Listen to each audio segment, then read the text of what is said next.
అందరికీ నమస్కారం. క్యాటస్ క్రైమ్ ఎవరైనా ఛానల్ వీడియో ఇస్తున్నాం.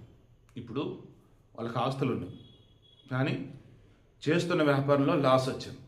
అంబర్పేటలో ల్యాండ్ మార్క్ అని చెప్పేసి ఒక హోటల్ అంట. రామ్రాజ్, మాధవి, శశాంక్. రామ్రాజ్, మాధవి భార్యాభర్తలు.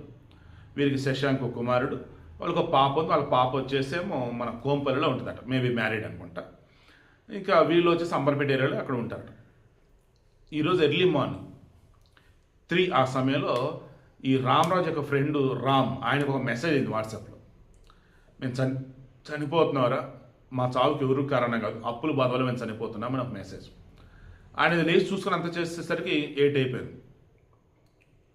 పోలీసులు తీసుకుని అక్కడికి వచ్చి ఉన్నారు. క్రాస్ చెక్ చేస్తే మాధవి మంచం మీద చనిపోయి ఉంది. మేబీ ఆమె ఊపిరాటకుండా చేసి చనిపోండారు. ఫ్యాన్కి ఉరేసుకొని రామరాజు ఉన్నాడు. ఆ తర్వాత చెయ్యి మణికట్టు కోసుకున్నాడు శశాంక్. ఆ పిల్లడు ఉరేసుకొని ఉన్నాడు. చిన్న ఒకటి నోటు దొరికింది. మా చౌకు ఎవరు కారణం కాదు, ఆర్థిక ఇబ్బందులు మేము చనిపోతున్నాం, మాకు ఏవైతే ఇంకా ఆస్తులు మిగిలి ఉంటాయో ఇవన్నీ కూడా మా బిడ్డకి ఇచ్చేసేయండి అని. మరి వీళ్ళకి అప్పుడు ఇచ్చిన సంగతి ఏంటి? అది కూడా పాయింటే కదండి. అప్పులు ఇచ్చిన వాళ్ళల్లో వీళ్ళని ఇబ్బంది పెట్టిన వాళ్ళు ఉంటారు. వాళ్ళు ఎవరు? అప్పులు ఇచ్చిన వాళ్ళలో వీళ్ళు ఇచ్చే రోజు వరకు ఎదురు చూద్దాం అనుకుంటూ ఉంటారు పాపం. మరి వాళ్ళు ఎవరు? ఇవన్నీ తేలాలి కదా. ఇవిడికి మెయిన్ ఇంటెన్షన్, దయచేసి మీరు తీర్చగలనుకుంటే అప్పు చేయండి, లేదంటే అప్పు చేయకండి.